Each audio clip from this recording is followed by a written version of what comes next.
sont aussi sur le live, je vous salue de la part du Seigneur. Et on va tout de suite attaquer la prière, parce qu'on est dans cette atmosphère du ciel qui est présente ce matin. Père, ce matin, ta parole va être annoncée. Oui, que la grâce du Saint-Esprit coule ce matin sur chacun de nous. Et j'appelle cet esprit de consolation, esprit de discernement, esprit de pardon aussi, de repentance, esprit de foi et d'espérance aussi. Oui, viens nous inonder ce matin. Saint-Esprit, viens nous bousculer s'il le faut. Viens nous faire bouger dans nos vies. Nous avons tellement besoin de toi. Et ce matin, le titre de mon message, c'est « Viens, rentre dans la maison du Père ». J'ai choisi ce thème parce que beaucoup de personnes ne connaissent pas Dieu ou ne veulent pas le connaître, car ils ont une mauvaise expérience dans leur vie ou avec la religion, ils ont été déçus. Mais sache que Dieu n'est pas une religion. Alors écoute. Mon enfant, l'heure est grave.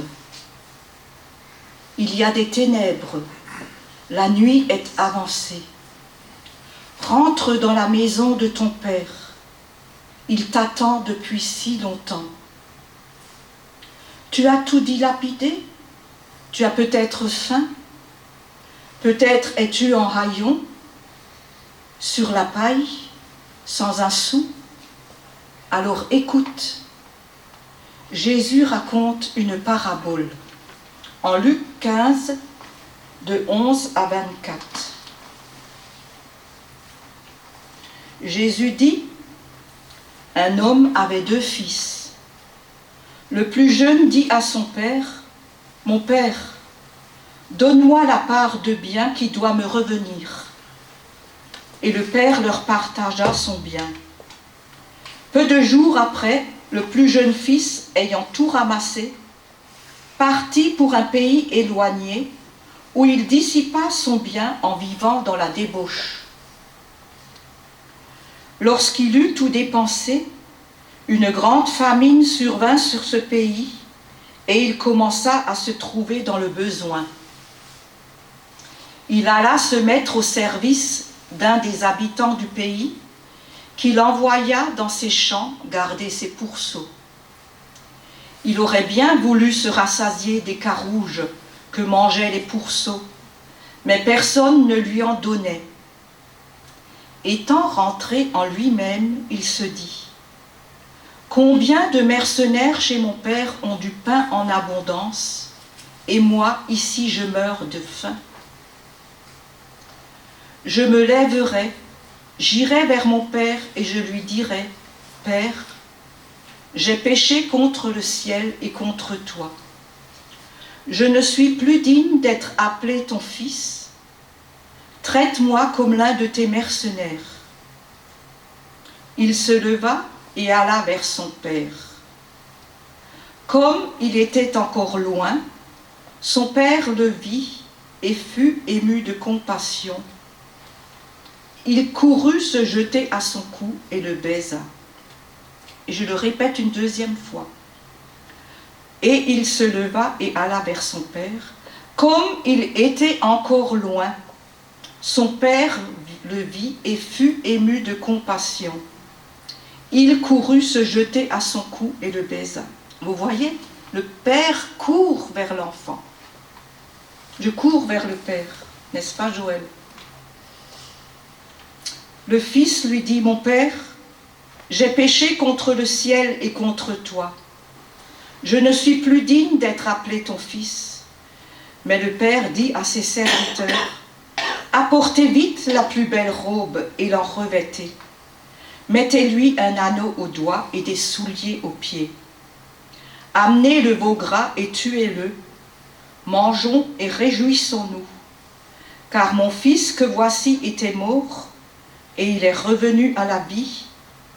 Il était perdu, et il est retrouvé. Et ils commencèrent à se réjouir. En 2 Pierre, verset 39,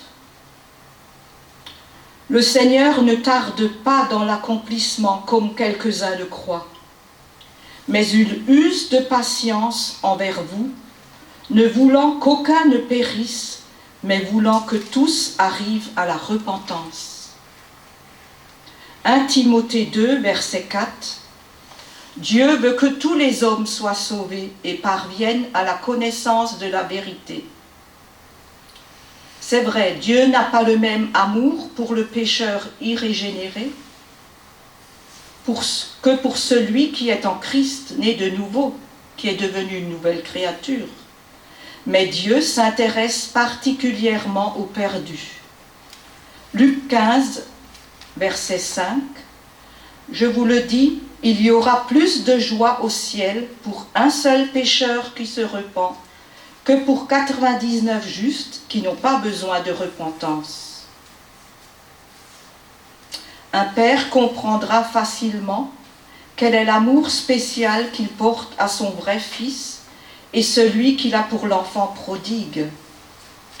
En Acte 17, verset 30, Dieu, sans tenir compte des temps d'ignorance, annonce maintenant à tous les hommes en tout lieu qu'ils aient à se repentir.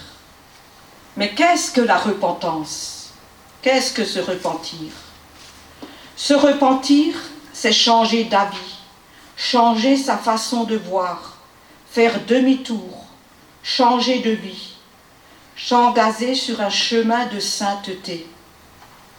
Cette repentance se traduit par l'abandon sincère du péché, des transgressions, des idoles, des abominations, des mauvaises pensées, d'une vie déréglée.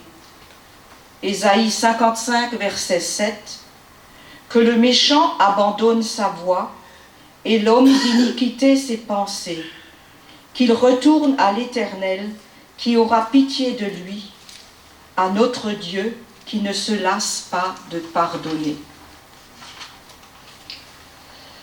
Acte 3, verset 19, repentez-vous donc et convertissez-vous pour que vos péchés soient effacés, afin que des temps de rafraîchissement viennent de la part du Seigneur. La repentance est le résultat du pardon de Jésus. Il a effacé tous les péchés et ils sont oubliés. Hier soir encore, tard, j'étais déjà en pyjama, j'avais ma voisine qui est venue me sonner et elle me dit « Viens prendre un thé chez moi ». J'ai dit « Non, je suis en pyjama, je ne viens pas ». Elle a dit bah, « Ça ne fait rien, viens ». Et voilà, quand on se discute ensemble, elle me dit « Tu sais Marie-Jo, je ne vais pas à l'église, mais grâce à toi, j'ai appris beaucoup de choses. Chaque soir, je prie devant Jésus. » Et elle me dit, j'en revenais pas, je me suis dit ça, c'est un coup du Saint-Esprit. Hein. Il est à l'œuvre dans les cœurs. Hein.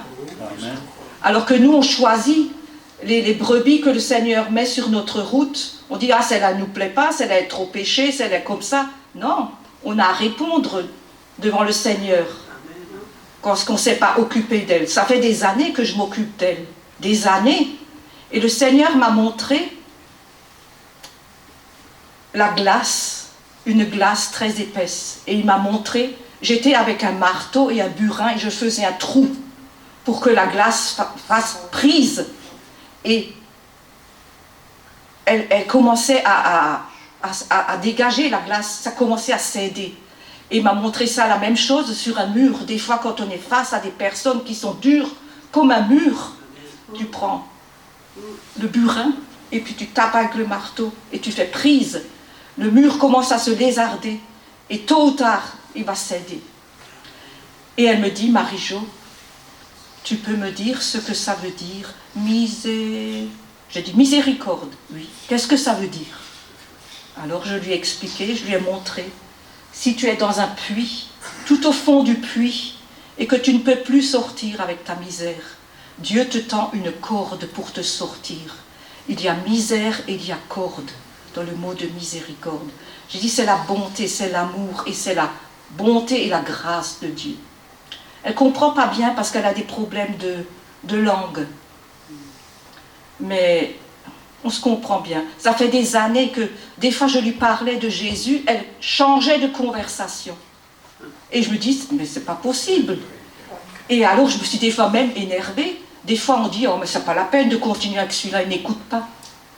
Le Saint-Esprit est à l'œuvre, mes enfants. Faites attention. Tôt ou tard, la glace va se briser. Et le mur va tomber. Amen. Voilà. Alors, on va aussi parler de l'histoire de Jonas. Jonas, voilà, Dieu demande à Jonas d'aller à Ninive pour appeler les hommes à la repentance, car leur méchanceté est montée jusqu'à lui. Mais Jonas a désobéi et il voulut s'enfuir loin de la face de Dieu. C'est pourquoi il a été avalé par le poisson 3 jours et 3 nuits. Dans le ventre du poisson, il a crié à l'Éternel, et le poisson vomit Jonas sur la terre. On va lire finalement maintenant Jonas, chapitre 3, verset 1 jusqu'à 10. La parole de l'Éternel fut adressée à Jonas une seconde fois, en ces mots. Lève-toi, va à Ninive, la grande ville, et proclame-y la publication que je t'ordonne. Jonas se leva et alla à Ninive selon la parole de l'Éternel. Or, Ninive était une très grande ville de 3 jours de marche. Jonas fit d'abord dans la ville une journée de marche, et il criait et disait, « Encore 40 jours et Ninive est détruite. » Les gens de Ninive crurent à Dieu. Ils publièrent un jeûne et se revêtirent de sacs, depuis les plus grands jusqu'aux plus petits. La chose parvint au roi de Ninive. Il se leva de son trône, ôta son manteau, se couvrit d'un sac et s'assit sur la cendre. Et il fit faire dans Ninive cette publication, par ordre du roi et de ses grands, que les hommes et les bêtes, les bœufs et les brebis ne goûtent de rien, ne paissent rien et ne boivent point d'eau. Que les hommes et les bêtes soient couverts de sacs, qu'ils crient à Dieu avec force, et qu'ils reviennent tous de leur mauvaise voie et des actes de violence dont leurs mains sont coupables. Qui sait si Dieu ne reviendra pas et ne se repentira pas, et s'il ne renoncera pas de son ardente colère, en sorte que nous ne périssions point? Dieu vit qu'ils agissaient ainsi, et qu'ils revenaient de leur mauvaise voie. Alors Dieu se repentit du mal qu'il avait résolu de leur faire, et il ne le fit pas.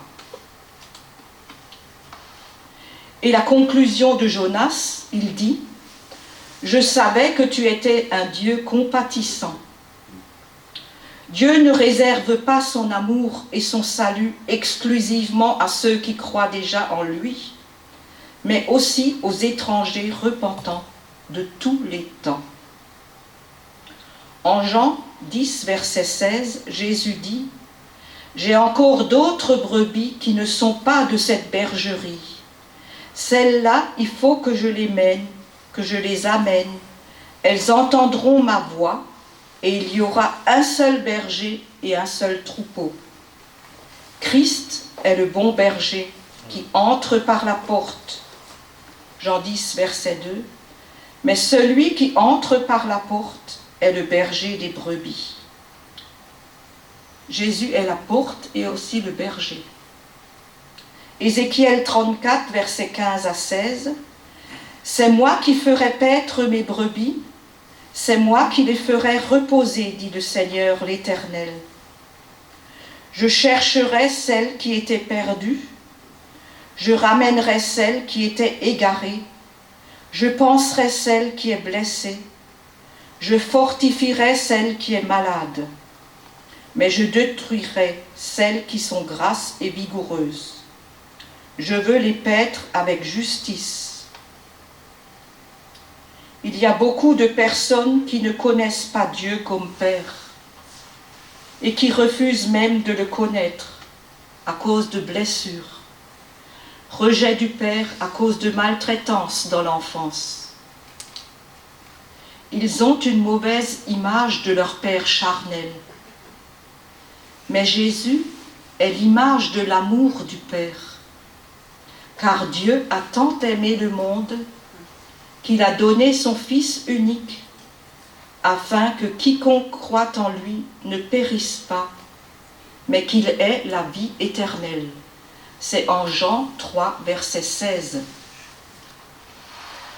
Jésus ne nous demande-t-il pas de prier « Notre Père qui êtes aux cieux », que ton nom soit sanctifié. Matthieu 6, verset 9. Mais sans Jésus, nous n'avons pas accès au Père. Je suis le chemin, la vérité et la vie. Nul ne vient au Père que par moi. C'est en Jean 14, verset 6.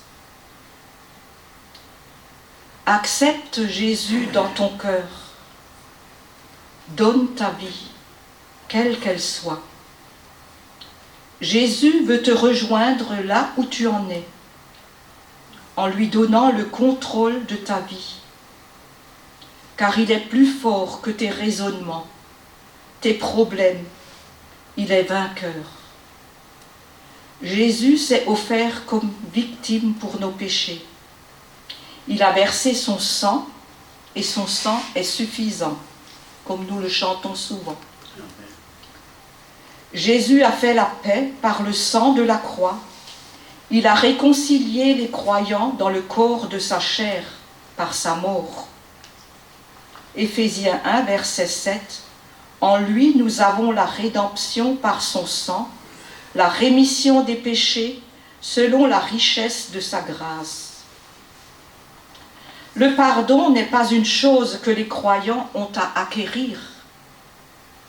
C'est quelque chose que le sang a acquis et que la foi doit s'approprier. La vision de Dieu produit la repentance.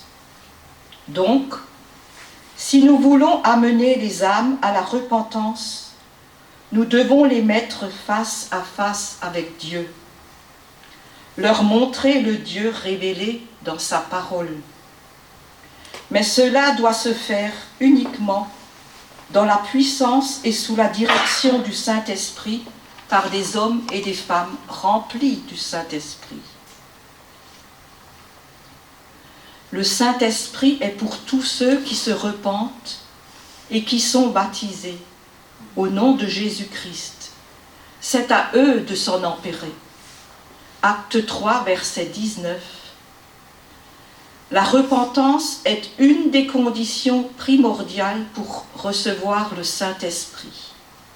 En Acte 2, verset 38, Pierre leur dit « Repentez-vous et que chacun de vous soit baptisé au nom de Jésus-Christ pour le pardon de vos péchés, et vous recevrez le don du Saint-Esprit. » Mais sache que si tu as donné ton cœur à Jésus, et que si tu marches avec lui, l'adversaire essaiera de te détourner de lui. Mais toi, tu as la faculté, ou plutôt l'autorité de le repousser. Jésus lui-même a été tenté au désert par le diable, mais il l'a confondu avec des versets de la parole de Dieu. Il est écrit. Toi aussi, tu peux l'affronter avec l'épée de l'Esprit, qui est la parole de Dieu, mais encore faut-il la connaître. Donc, il faut la lire chaque jour. 1 Timothée 6, verset 12. combat le bon combat de la foi, saisis la vie éternelle à laquelle tu as été appelé. Ça vaut la peine de marcher avec Christ. Jacques 1, verset 12.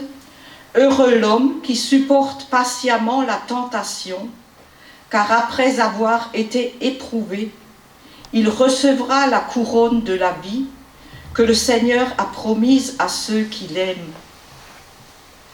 Cette couronne est l'issue, l'aboutissement du combat, le fruit de la victoire. C'est la récompense d'avoir part à la vie éternelle, à la justice dont est revêtu le Christ. Et pourquoi à ceux qui l'aiment? Parce que nous remportons la victoire au milieu des épreuves, tout en aimant Dieu. Mais comment saurons-nous que nous sommes en Christ?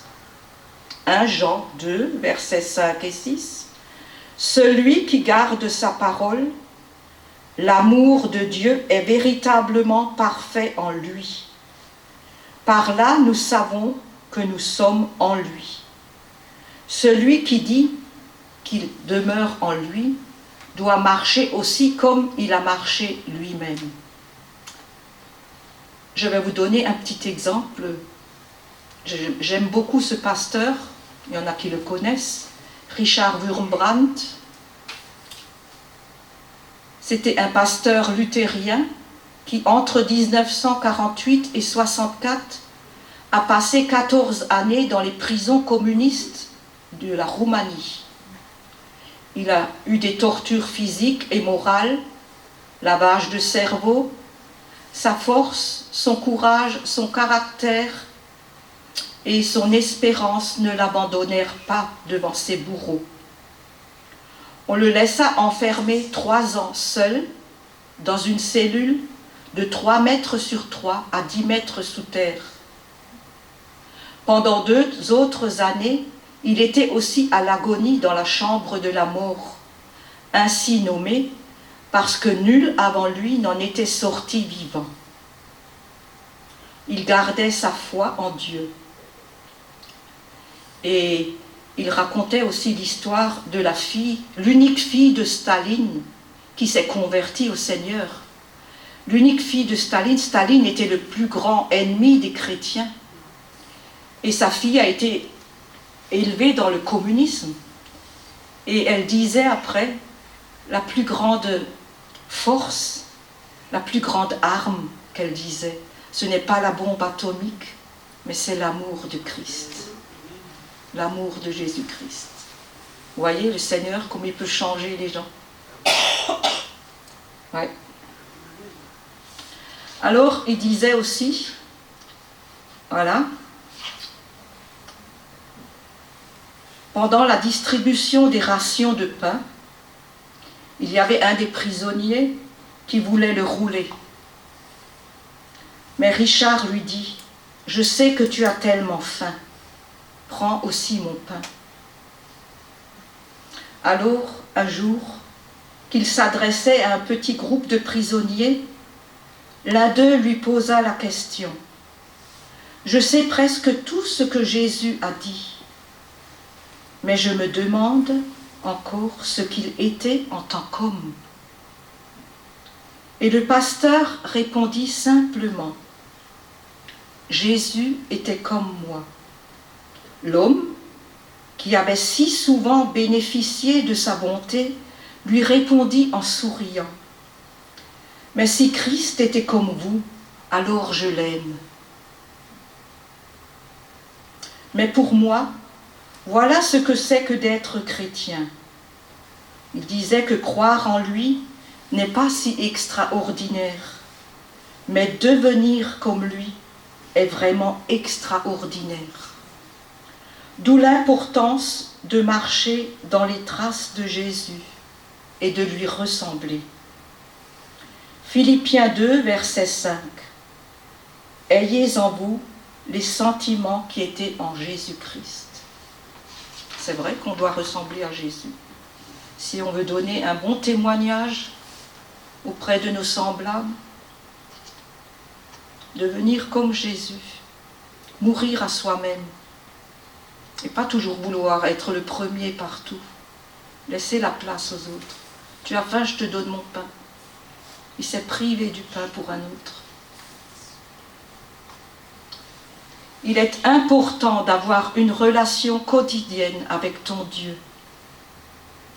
Un culte personnel, non pas un monologue, mais un dialogue. Expose-lui tes besoins et écoute, car lui aussi veut te parler. Même Jésus a éprouvé le besoin de rencontrer son Père dans la prière, car souvent il s'écartait sur la montagne ou dans un lieu désert.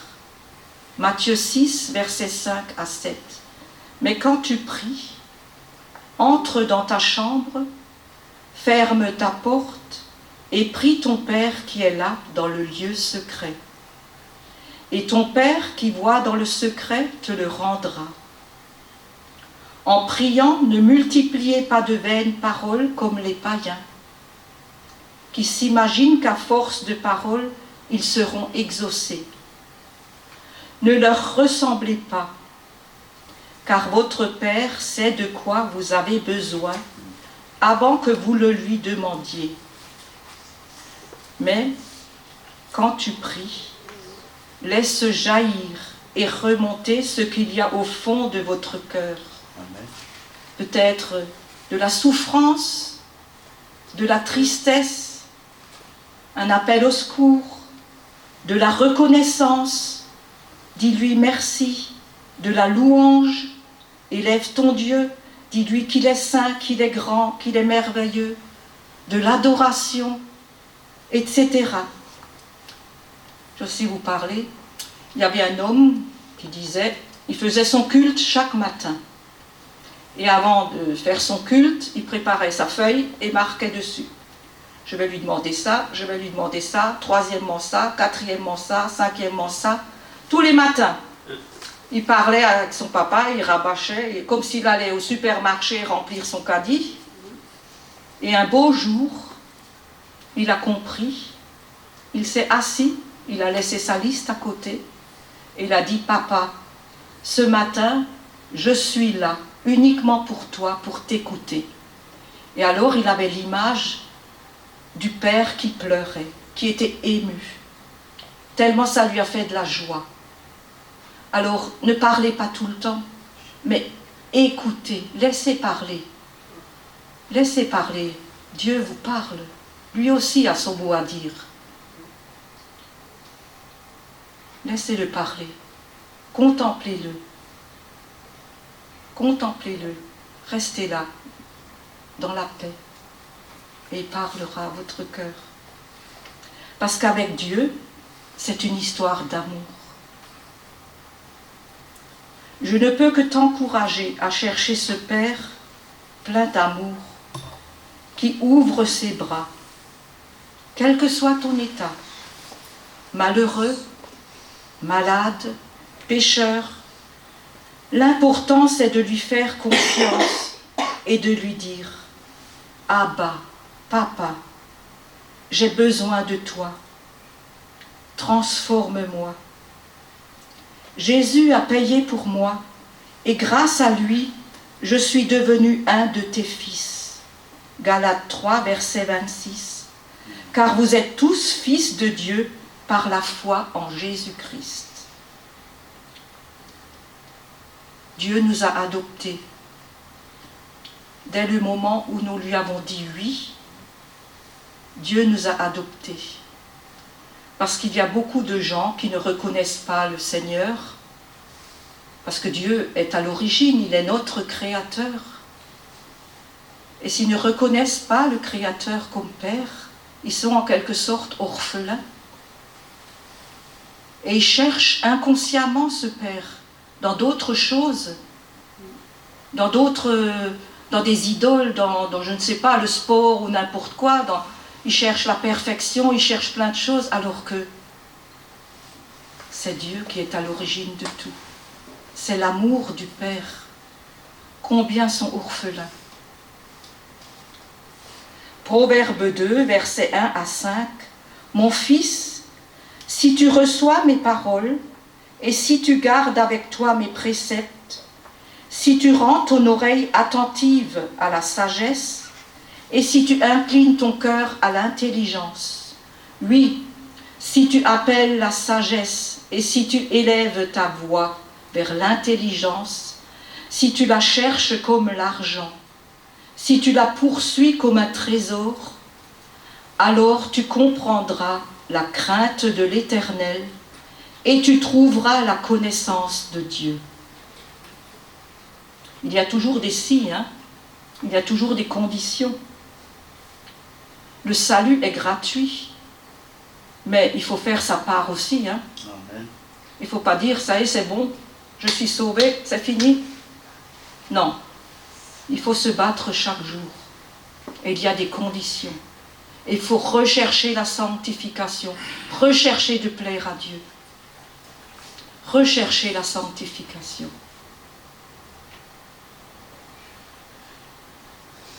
On va prier.